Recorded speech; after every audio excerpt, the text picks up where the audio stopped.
آپ کو پتہ ہے سب سے پہلے جہنم میں کون جائے گا؟ بولو۔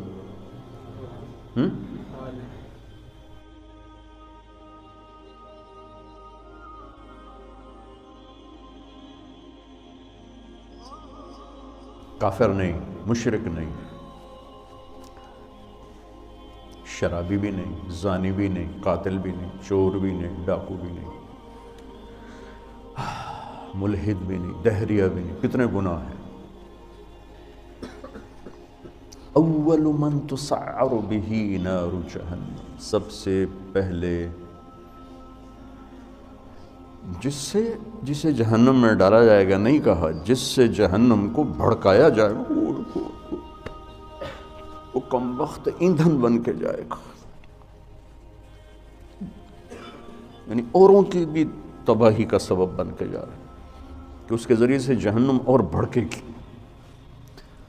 اول من يدخل فی النار نہیں فرمایا کہ سب سے پہلے جہنم میں کون جائے گا،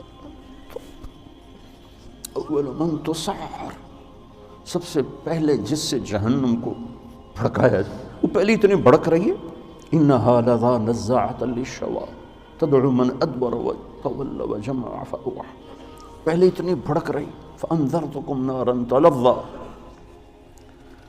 کیا خوفناک ہے وہ، انہا ترمی بشرر القصر کانہ جمالۃ صفر، کیا ہیبت ناک الفاظ ہیں قرآن کے، اور پھر اس بدبخت کو ڈالا جا رہا ہے اور بھڑک، اس کو ایندھن بنا۔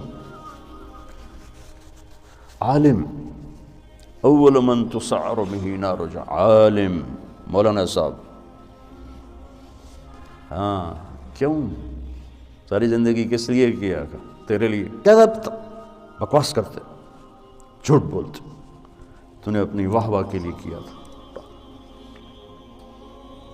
پھر شہید، جس کے خون کا قطرہ زمین پر گرنے سے پہلے اس پر جنت واجب ہو جاتی، لیکن نیت کا کھوٹا تھا۔ پھر سخی، جس کے بارے میں اللہ کا نبی فرماتے ہیں اللہ کے قریب، جنت کے قریب، لوگوں کے قریب، جہنم سے دور، اور اللہ کو بخیل سے نفرت، سخی سے پیار، لیکن مارا گیا اپنی بدنیتی اور بدعملی کی وجہ سے، اپنی واہ واہ کے لیے کیا، ڈال دو۔ یہ تین ہیں جن سے جہنم کو